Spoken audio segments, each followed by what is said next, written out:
Okay, thanks very much, Maria, for asking me along to speak here. Yes, we met through a mutual friend, Rita Alawi, an artist in Casablanca. And this time last year, I was with Rita there, working on a project anatomizing her studio, which is in a small top-floor flat in the inner suburbs of Casablanca, in which, rather like the interiors of Walter Benjamin, to which Hussein was referring, she has collected all manner of different objects and things in order to recall her life. What I was doing there was trying to make stories out of that material, and that's very much my penchant. It's what I enjoy doing, is telling stories. And what I want to do this afternoon is to tell you three brutal stories. Brutal because they all have a structural problem, which is this one. What happens in the end of these stories? Stories are always great things. We start with once upon a time, then things happen, and then they come to an end. And then we can feel vaguely satisfied. But ladies and gentlemen, you are not going to feel satisfied by the stories that I give you this afternoon, because you're not going to know what happens in the end. And I think it's something to reflect on in the talks that we've had so far. If we think about what is the fate of the modernist housing estates of Glasgow and Lithuania, Latvia, Estonia, today, we don't know. What is their ultimate fate? We don't know. If we think about what's going to happen to Pablo's ruins in anticipation in Italy, we don't know. It's unknown. If we think about what's going to happen to civilization in a situation of the continuous barbarous reinventions of modernity, we have no idea. It will overtake us all and take us all away. We don't know what is going to happen in the end. And I want to reflect on that through three brutal stories about brutal buildings, that is, concrete buildings. But before we do so, I want to think back to the beginning, and in particular the beginning of the last century. So this is a quote which might be remarkably resonant, I hope, with some of the things that Hussein was talking about. This is from those arch avant-gardists of the early 20th century, the futurists, if you want, creative destroyers. These are those definitive people. This is the ultimate feuilleton published in the Figaro, whenever it was in the early 20th century. A group of young artists and poets have been sitting in a bourgeois interior filled with beautiful artifacts in Milan. They take too many drugs, they go out, steal a car, drive it around, crash into a factory ditch, and emerge from the factory ditch with the Futurist Manifesto, a manifesto for what the 20th century is going to be and should be. And here is what they say should happen in the 20th century. We stand on the last promontory of the centuries. Why should we look back when what we want to do is to break down the mysterious doors of the impossible? Come on, set fire to the library shelves. I realize this might be a bit iffy talking about it right here. Turn aside the canals to flood the museums. Oh, the joy of seeing the glorious old canvases bobbing adrift on those waters, discoloured and shredded. Take up your pickaxes, your axes and your hammers, and wreck the venerable cities pitilessly.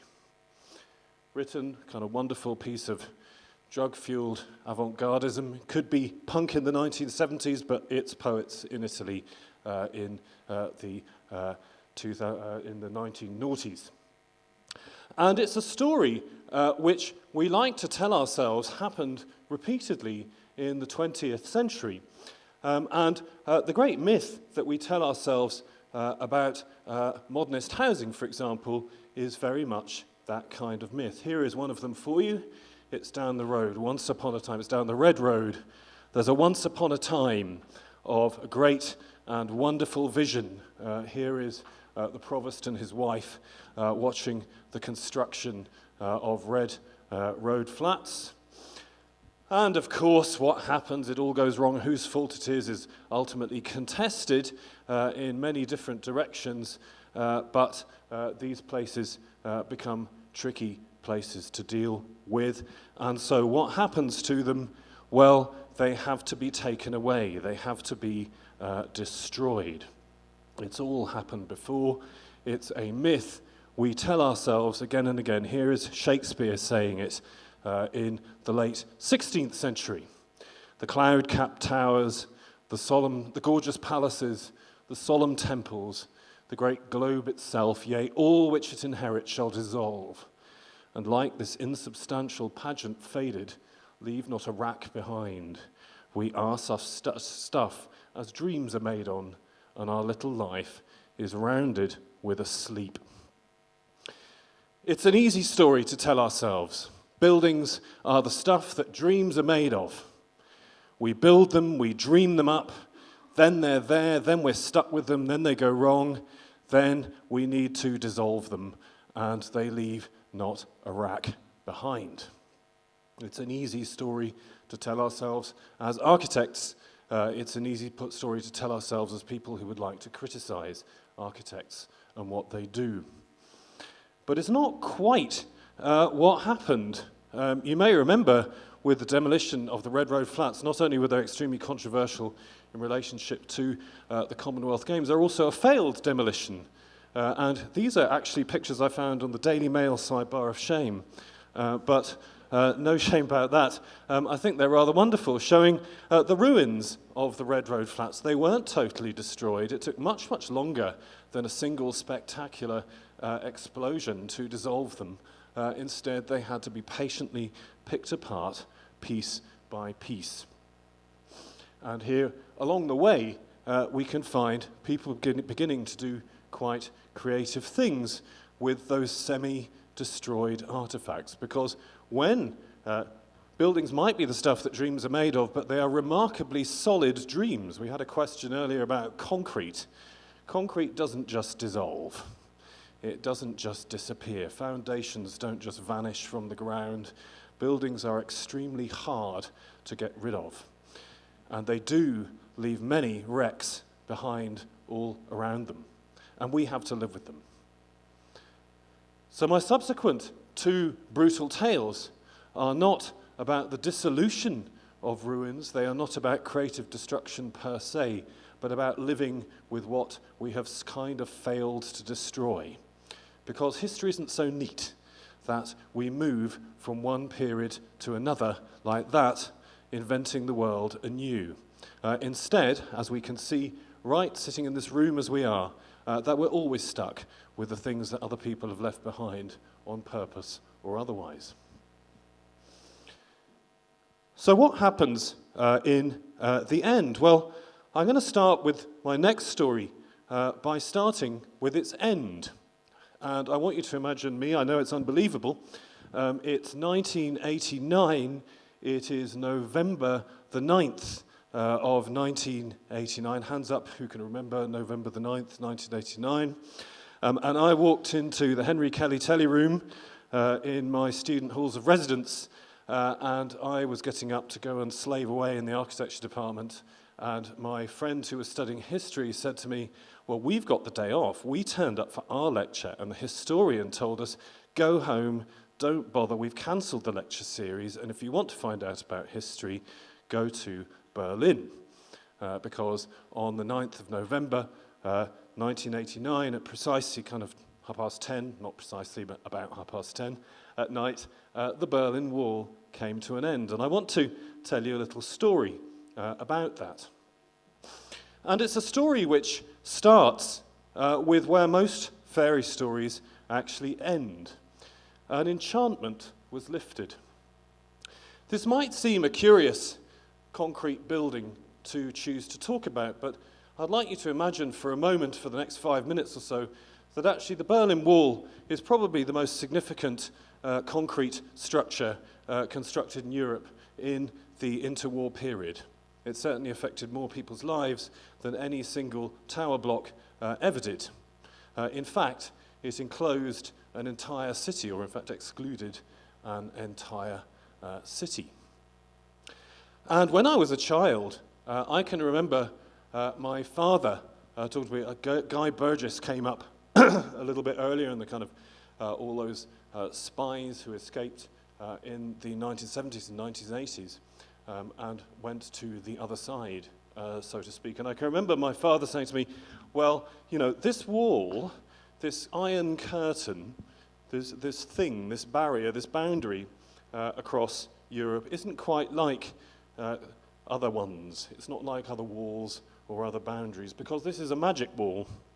Because if you go to the other side of it, you're never going to come back. And of course, in the 70s, when I was a child, that was precisely and factually true. That's the sort of wall we encounter in Sleeping Beauty or those sorts of stories, but it was factually true at the time. And what's so extraordinary about the evening of the 9th of November 1989 is that enchantment, that strange sense that prevented people from going near to it, actually dissolved within about 6 hours. It was between a press conference where one of the ministers of the GDR government kind of misworded an announcement. He said, well, people will be able to travel to Germany, West Germany, more or less immediately.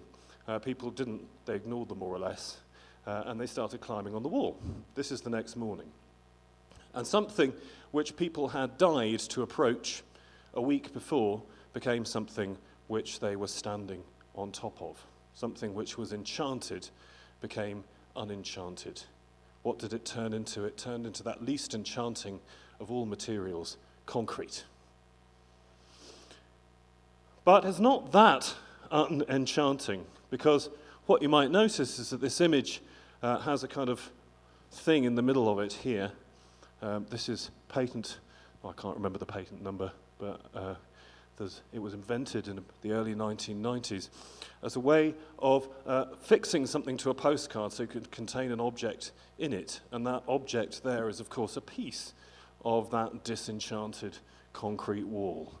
That thing which went from being the eastern horizon of the world to becoming a chip of concrete. Because the wonderful thing about the November and the December of 1989 and the January and the February is that this was the biggest DIY destruction of a concrete building that we might have encountered. There are some wonderful DIY ones. If any of you know the story of the Hume Crescents in Manchester, one of the great concrete housing estates of the 1970s, they did it a bit better. They had a party in one flat, and when too many people turned up, they knocked through to the next one, and the next one, and the next one, and then through the floors and through the ceilings until they'd hollowed out the entire building, and then the council gave up, and let them pull the rest to pieces as they set the interiors on fire. But here, this little boy is not in Sunderland, but he is selling pieces of the Berlin Wall, and quite often what you get in these situations is they wouldn't sell you pieces of the Berlin Wall, they'd sell you hammers and chisels so that you could go and take it to pieces yourself. So this disenchanted, this magic wall becomes something which instead we go to purposefully destroy. It's a building which we deliberately try to destroy. But the fragments of it become these very, very curious, enchanted objects. So this is an authentic piece of concrete from Berlin, as opposed to all the other millions of inauthentic concrete pieces from Berlin. And I can tell you now, there are many, many factories which are manufacturing pieces of concrete from the Berlin Wall. It's a wonderful thing. They kind of do it, they spray it with a bit of paint so it looks like it's covered in graffiti, then they'll fix it to one of those postcards and take it to town and sell it for whatever is necessary. This, ladies and gentlemen, is medieval behavior in the best possible way. This is what people used to do to the bones of saints. And here we are doing it to a fragment of the edge of the world, or the edge of the world as it was until 1989. The East German government did it too.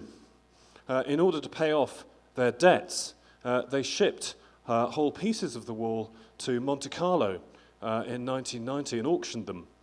And here we can see people turning up for that particular auction. And as a result, these instantly recognizable objects crop up in all sorts of curious places. Here are some people reenacting the destruction of the Berlin Wall.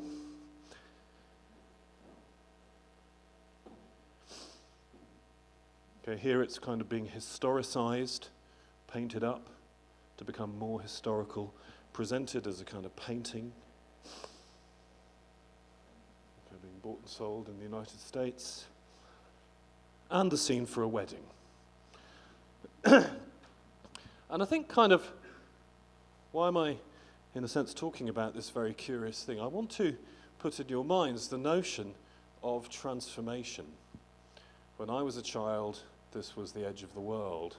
Then for about 2 or 3 years, in the late 1980s and the early 1990s, it was a hated symbol of tyranny that needed to be destroyed. And then what did it become? It's become sacred objects, or even worse than sacred objects, it's become art. That terrible, dodgy word which we should never mention in these hallowed halls. What did it leave behind? Nothing. If you go to Berlin to this day, there are wonderful moments where the whole city just stops and you encounter empty space, which was, of course, the empty space constructed in order to make the wall more easily guardable from the eastern side. Perhaps people before the Second World War owned this space. Nobody really knows who owns it now, or at least it's in grave dispute. And so enormous amounts of it remain reconstructed. And so 2 things come out of this artifact. One of them is these objects, and the other is the void that is left behind when we remove these objects. This particular area is now a park. And some of them are the most beautiful spaces. This is the site of, I remember walking down here and I think, Pablo, you were showing a picture of kind of a cornfield in the middle of Detroit. This is the same in Bernauerstrasse in kind of north central Berlin. And you can see what used to be there, which was a church, which ended up in no man's land when the wall went up, and was demolished, and leaving behind these kind of rather classical remains. And this is the replacement of the church that now stands in the middle of a cornfield. Anything can happen in an empty space. Anything can happen in a space which belongs to nobody. People are free in spaces where nobody is watching. So what should they do? Well, guess what they did in Berlin? They tried to rebuild it all over again. So this is close to Checkpoint Charlie, and rather extraordinarily, they've reconstructed the Berlin Wall. This is built by the owners of the Checkpoint Charlie Museum, which was set up as a kind of memorial to people who escaped through the wall. So they used to assist people in escaping through the wall, and then when they got through to the west, then what they'd do is say, tell us your story, we'll photograph it, give us all the devices you use to get over or under it or around it, and we'll put them in the museum. So it was a great kind of tourist deal. What they've done here is they've reconstructed the wall, and in no man's land, they've constructed a field of crosses, one for each of the people that died trying to cross the wall. But the wall isn't the wall, it's completely rebuilt, and it's also in the wrong place. Curiously, they've constructed it somewhere else because there are shops and offices on the other place. But there's a curious sense that this is a story which is happening backwards. I learned recently that in that autumn of 1989, as people were going through the city, attacking the wall, the city government put a fence around a part of it, just in case somebody would need to know at some point in the future what the wall had actually been like. And that, of course, is now the Wall Museum, which sits there, this thing which was curiously preserved within the moment of destruction for a putative future that might be interested. So I'm going to come to my third story, and I thought I was going to start one way with this story, and instead I'm going to start with another, because I got an email 2 days ago from somebody who said nothing else about themselves that their name was George. And George said, "I've just found this object in Dumbarton." And I went, "Oh, that's interesting." He said, "You might be interested because your name is at the bottom of this object." And I was like, good Lord. This object was something that I'd put in that place in St. Peter's Seminary in Cardross 5 years ago. And it was kind of written not exactly as an epitaph, but as a kind of altar stone of that place. And I'm going to tell you a little bit about that place in a second. What's really curious is I put that there about 5 years ago, went back a few months later to go and marvel at my handiwork, to discover that it had disappeared. And now I find 5 or 6 years later that it's turned up down the road in Dumbarton. It's now in the council offices, and I'm currently in dispute with myself as to whether I should go and pick it up, and if so, what should I do with it? Coffee table, something like that? Should I put it back in the seminary, or should we just leave it in Dumbarton and see what happens, and see where it turns up next? Because sometimes it might be best not to know what's going to happen in the end. For those of you who might not be aware of this, I'm going to frame this as another fairy story. This building is a famous beauty. When I was an architecture student in 1989, just about the same time that the Berlin Wall was coming down, I was friends my friend Saul, his dad had designed this building, and this building had just been locked up because its owners, the Roman Catholic Church, were moving out of it. And he kept on saying, "Oh, let's go and see it, let's go and see it." And he had a video of it, of the interior of this very beautiful building. And being students, we kind of never quite got round to it. And so we didn't go and see this building in 1989. Instead, I first went to see it in 2010, when what had been this in 1989 looked rather different, and was a very different sort of space. So as you may be aware, this building was, in a sense, for whatever reason, not abandoned, but kind of locked up by the Catholic Church, a fence put round it, a sign on the fence saying, "Keep out," and all of that worked, didn't it? Because this is not ruination induced by nature. It is entirely man-made ruination that has given this building the aspect of an ancient Roman monument within the space of 30 years. I think Pablo was talking about hypermodernity and the way it kind of speeds up one's extraordinary sense of history. And that neglect and that ruination has been narrated in all sorts of particular ways. I think there's kind of, in recent years, been a very interesting conflation of the collapse of ideological modernism on the one hand and the collapse of ideological Catholicism on the other, as if somehow the two had always gone hand in hand, which I'm not sure either modernists or Roman Catholics would necessarily agree with. But since 2010, what's been one of the most curious things is the way that that altar, every time you go, there's a little bit less of it left, and now, if any of you have been back in recent years, you will know that it's been broken. So it's a problem. It's a problem. Here was a great beauty, and a curse was cast upon this great beauty, ruining it in all sorts of terrible ways. And sometimes in perhaps rather more interesting ways than one might imagine. This is one of the many pieces of graffiti that adorn this building that have been put there.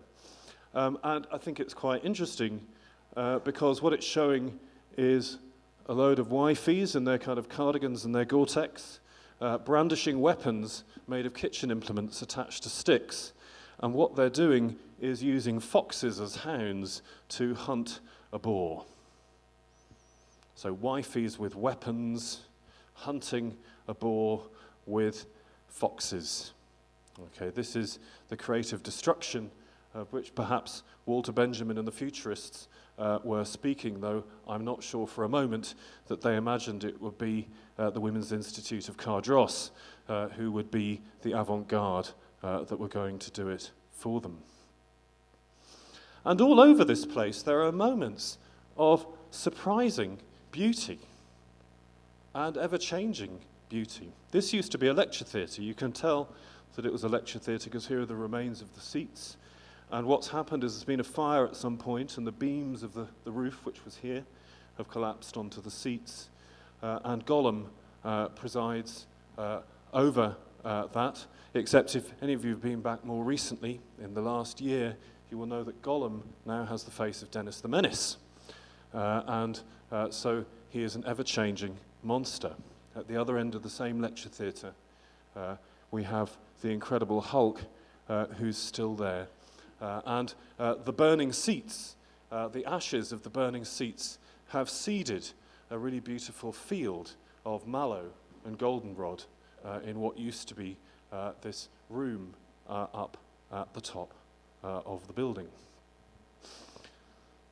So it's a building which, although a curse has been cast, is also a sleeping beauty. And I say those, think of the thorns that surround the castle of Sleeping Beauty. They are the thorns of roses which are forever threatening to flower. And one of the debates about this place over the last 30 or 40 years has been rather like kind of Theseus's ship or the broom and the handle kind of philosophical questions. Is this building more interesting like this, or would it be more interesting if we restored it to its original splendor? This is a scheme done for it about 10 years ago to restore the building as a hotel. The cube on the left is replacing a 19th century house that was there. Very simply, over the years of its abandonment, this stuff, which is the kind of normal, sensible thing that architects do, has begun to look more and more mad for a very, very simple reason. That the more ruined the building becomes, the more the Incredible Hulk takes over, the more it's going to cost to restore it. And therefore, the more outlandish the schemes for generating income from this site would have to be. So this is going to be a hotel, but in order to pay for it, how much are you going to have to pay for a room in that hotel? And who is going to pay that amount of money on a rainy November night 10 miles to the west of Dunbarton? Maybe, but it would have to be a pretty amazing wedding, or St Andrew's night, or Burns night, in order to make that happen. So this is a place which, rather like the old ladies with their knives and their foxes, is a place where the sane begins to look, or what is normally sane, begins to look mad. It doesn't work anymore. Normal ways of doing things become increasingly difficult to do. The reason I went there in 2010 was at the behest of Angus Farquhar of NVA, the arts organisation, who were trying to reimagine a future for this place that, rather than trying to erase this particular past, this particular post-abandonment past, was to accept it, was to accept that this is what had happened to that building.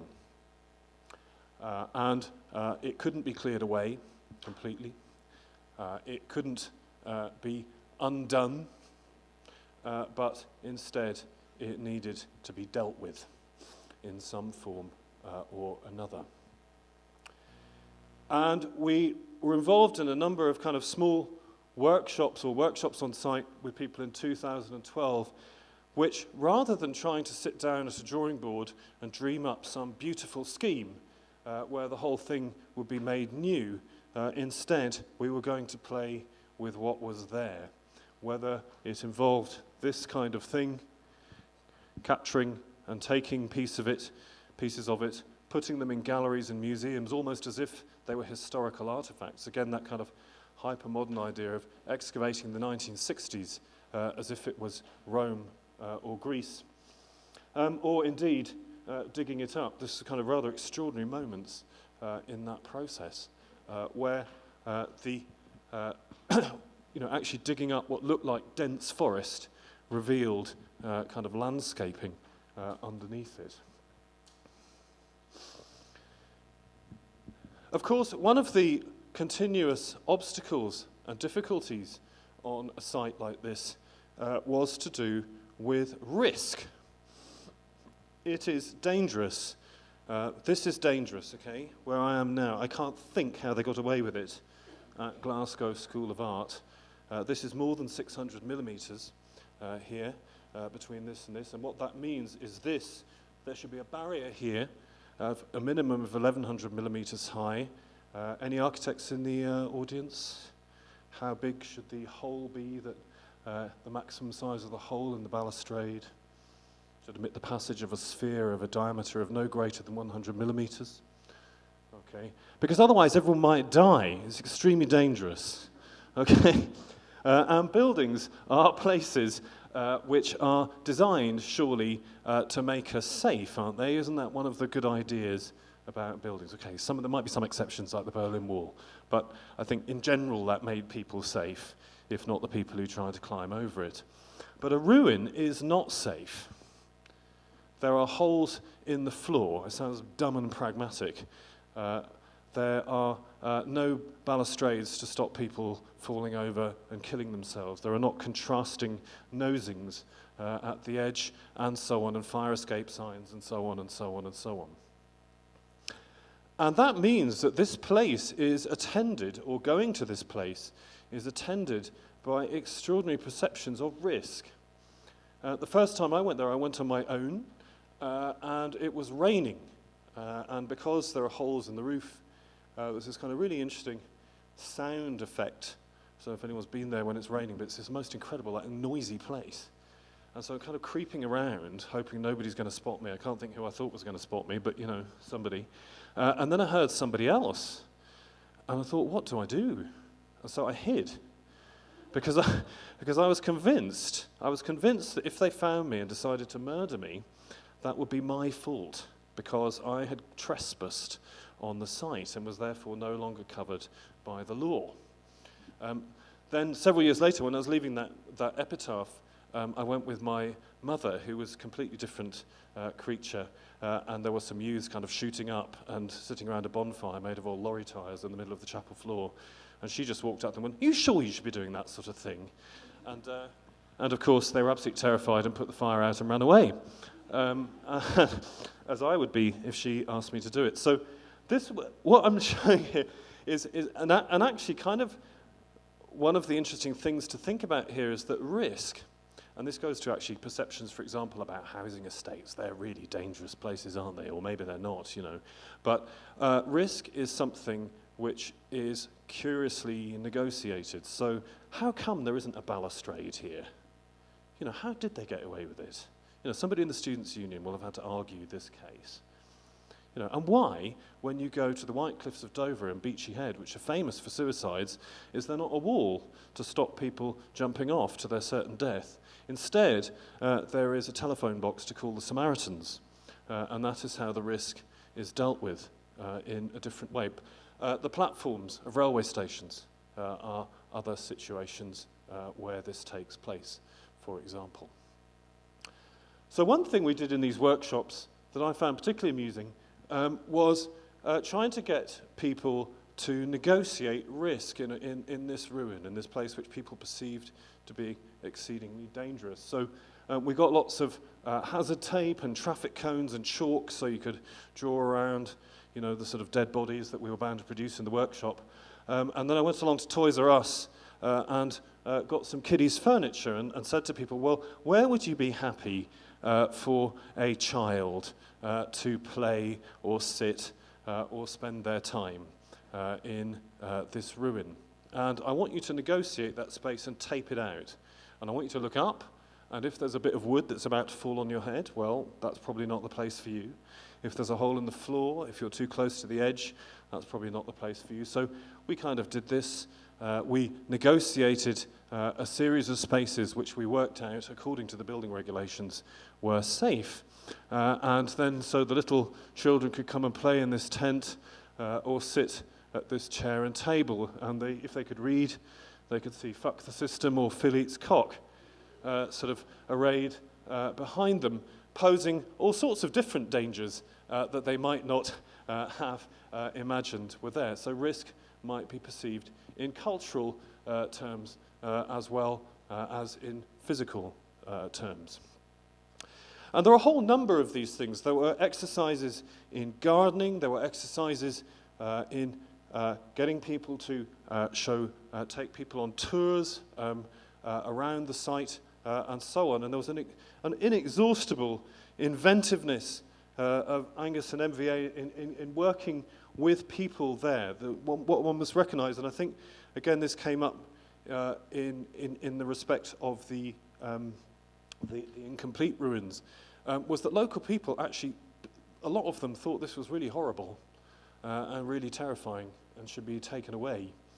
A lot of other ones thought it was a great place to go and do whatever you wanted to. But actually, it's kind of both of those things, and they had to negotiate with this in a very, very tricky way. And where that led in 2016 was perhaps the kind of most lunatic exercise of them all, which was getting everyone to walk around the building in the middle of the night. So I don't know if any of you went to Hinterland there to see that, but it was, let's take this really dangerous building and let's walk around it in the darkness. And nobody died. It was fine. People were quite good at taking responsibility for themselves in doing this.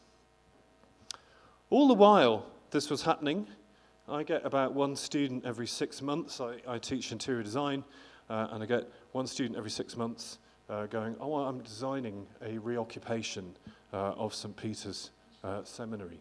Every degree show I've ever been to, there are drawings and photographs of it. Every Urbex website I've ever been to, there are descriptions. Took particular pleasure in talking to Bradley Garrett, who I don't know if you know is the kind of high priest of Urbex. He's done everything. He's done the Shard, all this kind of thing. And he came up here and he went, yeah, I got into St. Peter's. We climbed over the fence. And I was going, you do know there's a hole. You could have gone through just round the corner, which might have been more convenient. But suffice to say, the simple point, I suppose, is that in this state, which is supposedly a problem, this place has been the mother of invention after invention after invention. In an incomplete state where we don't know what's going to happen in the end, this place has been the crucible of invention and reinvention. Rather like no man's land, left behind by the wall in Berlin, it is an open space. That doesn't mean it's an easy space. It doesn't mean it's a straightforward thing to deal with. But it is a space of opportunity. This is Emma Cocker in a sort of 2012 book, To Have and to Hold, described a project. She's an artist in Nottingham, and she described a project she wanted to carry out on the site. This is actually not it, but I did have to find a picture somewhere of something. The description was verbal of a series of performative meetings that were going to take place on the site. But what I found really inspiring about this was the title that's here, No Longer and Not Yet. This site is somewhere which is no longer the place that it was intended to be. It is also not yet the place that it will be. And that means that it's somewhere whose story is open. It means it is a place of opportunity. The conception of form following function has come up several times today. And I'd like to make a kind of suggestion about those reverse ruins, which is that actually some of the most interesting buildings not only have, well, maybe they did have a function once upon a time, but it's uninterpretable. When me as an Anglo-Saxon warrior comes across a Roman ruin in the 9th century, I have no idea what it was for, why it was there, who built it, why should I care? Actually, it's a structure that is there for me to occupy in my time. It is, and in a sense, here, who knows what this building was built to be originally? Hands up, who knows? Didn't think so. Okay, does it matter? No. Because actually, in a sense, buildings are buildings. They live much, much longer than us. They do all sorts of things they were never intended to do through their long and tricky lives. This is how the futurists finished their manifesto, and I can tell you, when I started lecturing, I was 30, and now I'm 47, and it feels a bit different reading this now. So as the older of us, this is 30, so we have at least a decade for finishing our work. When we are 40, other younger and stronger men will probably throw us in the wastebasket like useless manuscripts. We want it to happen. They'll storm around us, panting with scorn and anguish, and all of them exasperated by our proud daring will hurtle to kill us. Ridden by a hatred the more implacable, the more their hearts will be drunk with love and admiration for us. Injustice, strong and sane, will break out radiantly in their eyes, for art can be nothing but violence, cruelty, and injustice. What a very 20th century view. Here's a slightly wiser way of thinking about it from the late 16th century. Shakespeare again, from the same play, The Tempest, describing a man who's been drowned at sea and transformed by magic. Full fathom 5, thy father lies, of his bones a coral made. Those are the pearls that were his eyes. Nothing of him that doth fade, but doth suffer a sea change into something rich and strange. I'm going to finish very, very quickly by taking you through my favourite set of pictures. They're not modern at all, they kind of are. They're from early modern period, from the 1830s. This is a series of paintings painted by Thomas Cole, who was working in America in the early 19th century. And so he was working in a world where the American Empire hadn't happened yet. And indeed, probably living in the Hudson Valley as he did, not a lot of architecture had happened yet either. And these paintings, it's a cycle of 5, if you'll see, are entitled The Course of Civilization. So here we have dawn. There's the rosy-fingered dawn, and we know it's the dawn of civilization because here's a barbarous savage living in poverty, exactly as Hussein was mentioning, and somewhere over here in the pixels there's a deer, and he's chasing it through the wild forest. But get to coffee hour, and we're in a very, very different landscape. Instead, an elderly man traces hexagrams on the ground. There is a shrine over here. And over here, there's a building. And all looks very, very different, a peaceful scene. But it's also the same scene. What is separating the first image from the second is not space, but time, because it's the same view, imagined several thousand years later. Get to high noon, and we are at the height of empire. And there's a great triumph bringing all the treasures of empire, and the Very observant among you will have noticed that Stonehenge-like building in the other thing has been buried underneath this thing over here. Cocktail hour, and things are going a little bit wrong. The barbarians are at the gate, and the city is under fire, so that by night the city is left in ruins. It'll happen to us all. It'll happen to St. Peter's Seminary, it'll happen to what's left of Berlin one day, and it's happened already to the Red Road Flats. But there's something different here than that futurist imagination that what you can do is merely sweep it all away. Because these paintings follow the cycle of the day. We have morning, coffee hour, lunchtime, cocktail hour, bedtime, and there's going to be another day. And when the day dawns on that other day, and the savage picks up his spear to chase the deer through the forest, he's going to be chasing them through the ruins, which are there. And the world doesn't begin again from nothing every time. The world begins again in progress from the last time. So if you want to know what happens in the end, I don't know what happens in the end because I hope there isn't one. But what I do know is that it'll probably be the same story told all over again in a slightly different way, hopefully using the garbled remnants of what we've left behind this time. Thank you very much.